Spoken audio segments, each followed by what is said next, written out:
Hi there. My name is Pam Barnhill, and I am so excited to get to talk to you today. I'm a homeschooling mom of three teenagers. We've been homeschooling since the very beginning. I have a couple of different homeschooling podcasts, the Your Morning Basket podcast, and also the 10 Minutes to a Better Homeschool podcast. And I've written a few different books about homeschooling, and I'm just so happy to be here.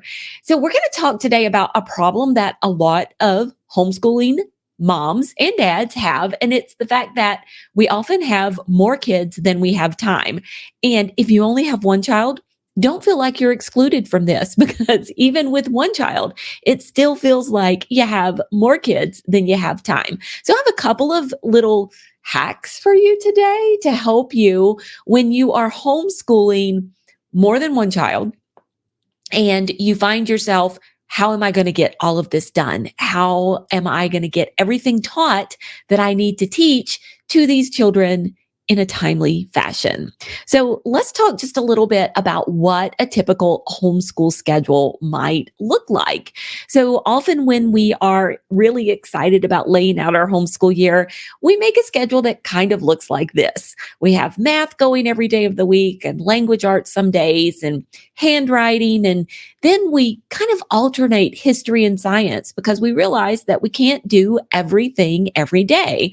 And then we might throw in a few enrichment subjects as well. Now, this looks great when you have one or two kids, but when you get into three or four or five or six or more kids, and each child has their own subject, then it starts getting really, really tricky. Are we actually going to do 6 or 7 different histories or 6 or 7 different sciences? And then what happens is our schedule gets crazy as well. There's typically one day of the week that takes a hit. And what happens is you find yourself in November and you have done maybe 24 lessons in science, but only 4 lessons in history. Yes, it really does kind of get that off balance. And so what we have to do is we have to come up with a way to set ourselves up a schedule so that we can be really flexible and get a lot of things done for all of our children. And so I have a couple of tools for you today that are absolutely going to save your sanity when it comes to doing all of these subjects with all of your kids. And the first one that I want to talk about is a loop schedule. So this is a fabulous tool that is going to stop you from winding up in November being on lesson 24 in science and only lesson 4 in history. And the way this works is we are going to make a list. So we are going to make a list of subjects like science, history, maybe Shakespeare, art, geography, music appreciation. These were the subjects that we had planned out in our week. And we're just going to put them on this simple list. And what's going to happen is instead of scheduling the subjects, we are going to schedule time instead. So instead of scheduling the subjects on certain days, every day we are going to schedule ourselves a block of time. Now, the first thing I want to point out about these subjects on my loop schedule list is the fact that they are what we call content area subjects. So here's a little bonus tip for you. When you realize that there really is a difference between the two different kinds of subjects that we do in our homeschool, this will create so much freedom for you. So skill area subjects are subjects like mathematics, composition, handwriting, learning to read. They're the subjects that your child is going to master and then use throughout their entire lives to learn new things all the time. They are subjects that you enter into at the beginning at a certain point, and you kind of follow a prescribed path, a prescribed progression as you learn each subject. So you start with math at learning about numbers and counting, and eventually you'll move on to like multiple digit multiplication, long division, and algebra. But you enter in at a certain point and you move along the path. Whereas content area subjects, these are different. These are subjects like history, science, music appreciation, all of your fine arts subjects. For these subjects, your children do not have to enter at a certain point and follow that prescribed path. they really can learn about the American Revolution before they learn about ancient Egypt. It doesn't matter which one they learn first. They can really learn about biology topics before they learn about botany topics or astronomy topics. So what this means for you is you can teach your children all together. You can combine your kids for these content area subjects. Not so much, not as easy for the skill-based subjects, but for the content area subjects, you can combine your kids and teach them all together. Another thing you can do is simply drop some of these content area subjects some of the time. So if you have a new baby coming, maybe you've just had twins, maybe you have twin toddlers and a new baby, and it's just not possible to get science and history and all of the other subjects done this year. If you need to leave off those for a few months, go ahead and feel free to do that and just focus on getting those skill-based subjects done. You can come back and pick up those content area subjects later. And also, this allows you to really dive in and follow your kids' interests. These content area subjects are the place where teaching your kids about a love of learning can really, really shine. Dig into their interest, especially into the middle, in the elementary years with these content area subjects. So there's you a bonus. So back to this loop schedule, we have all of these content area subjects on the loop schedule. So we know that we can teach our kids together and that we can be flexible with this schedule. So we're going to schedule in ourselves a little bit of time in our day called a loop time. And this is what I mean by scheduling time instead of content. So if your children are really young, your loop time might only be 25 or 30 minutes. If they're in their middle grades, like elementary school or an early middle school, maybe your loop time is an hour or an hour and a half. And then if they're high school age students, maybe your loop time stretches to 2 hours. And if you've got them all across the board, you can just kind of hit the middle there and do that 1.5 hours of loop time. So choose a time of your day that's going to be loop time. And then what you're going to do is you're going to start at the top of this list. And when loop time rolls around on Monday, you're going to do one lesson from science. And then when you get done with that science lesson, you might have some time left. And so you're going to do a lesson of history. And then maybe loop time is over for the day. You're done. That's all the time you have. And so you close the book.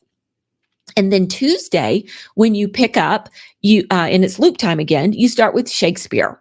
And so we're working our way down this list. So maybe we do Shakespeare and art, and that's all the time we have on Tuesday for our loop time. So we close the book and we're done for the day. Well, then on Wednesday, the toddler has a fever, maybe a fever of 101, and he's pulling at his ears, and you feel like you need to go to the pediatrician. You don't get to loop time at all that day. It's not a big deal. On Thursday, when you open up your books and you're ready to do loop time, you simply pick up with geography. And maybe you do your geography, your music appreciation, and then you loop back up to the top again to science, and you get a science lesson done, and you close the book. Then on Friday, you pick up where you left off with history. And this is genius. It's wonderful because this means you never get behind on any one particular subject. You continue moving through all the subjects and getting all of them done. And if you miss a day, it's no big deal. You just open the books and pick up where you left off when you get back to kind of your regularly scheduled programming. All right. So this is what loop time can look like if you are doing those content area subjects, but loop time can also be helpful for some skill-based subjects. So let's take a look at this. Language arts is kind of a misnomer. It's like one subject. No, not one subject. It's actually like 4 or 5 different things. And so like a typical 6th grade language arts schedule could look something like this. Maybe we're doing grammar, vocabulary, free writing, editing, and spelling. And so you could make a loop schedule, and every day when that 6th grader sits down to do language arts for about 45 minutes to an hour, they can do a lesson in grammar, then in vocabulary, then do a little free writing, And then maybe that's all they do for the day. They close the book, and on the next day, they pick up where they left off. So the loop schedule works really great for something like a language arts. Now, what if you decide that that sixth grader actually needs some extra practice with spelling? How could you work that into your loop schedule? It's really easy. So what we're going to do now is we're actually going to put spelling on the loop 3 times. And notice that grammar's on here twice and everything else is on here just 1 time. And so what this means is that your child is getting more practice with spelling throughout the week. It's showing up more often in their loop. And so by changing the frequency of how often we put something in the loop, we can give it more weight and more priority. So I really encourage you to use loop schedules to help you to have a little more peace and flexibility with your homeschool scheduling. Now, you can go to freehomeschoolplanner.com and we'll be happy to send you our packet of planning pages. And in there is a loop schedule planner that will help you plan out your loops along with how frequently you want to add specific subjects to your loop. The other tool that I have for you, because remember I told you I had 2. So one is that loop schedule. The second one is a morning basket. So I really don't have loop time in my homeschool day. Instead, I have morning basket time. And that is where I put my loop subjects. And the great thing about it is I'm doing this all together. My entire family is coming together at one time, and we're doing a bunch of these subjects together. So my children don't study their own history. They don't study their own Bible. They don't study their own literature. We do all of this together in our morning basket time. Now, my kids do happen to be pretty close in age, and so it works out really well for us. But even if your children are have a wider range, there are going to be some subjects that they can at least start together in their morning time. So last year we did history, and I read to all of my kids during our morning basket time. And then later in the day, my 2 older kids who are in high school and working on a high school credit actually did a little bit of additional history. But for my 6th grader, the only history he got was the history that we read in morning time. And then it's just really helpful because we were all doing the same topics together. So it kept everyone together. So we really enjoy our morning basket time in our school day. And I really encourage you to try that out and see if it's something that might help you. Is how can I stop from having each child in their own specific subject, but bring them all together so that we can learn together? And you can see here, I have a number of resources that'll help you with that, from the Your Morning Basket podcast that has over 100 different episodes, totally free, all about morning time, to my books, Better Together and Gather, which are both morning time books. And then also our Your Morning Basket Plus subscription, where we help you with ready-made morning basket materials. And we're super excited because we're opening that up in August. And this fall, we are going to have a explorations, little mini morning time plans for each of the monthly devotions. We're actually going to start with the Eucharist.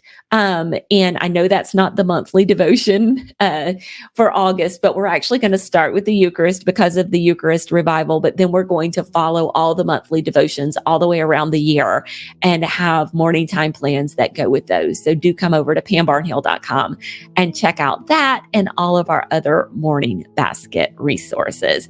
So I hope loop scheduling, knowing the difference between skill area subjects and content area subjects, and the idea that you really can combine all of your kids together for some subjects every day is helpful to you. Thanks so much and have a great school year.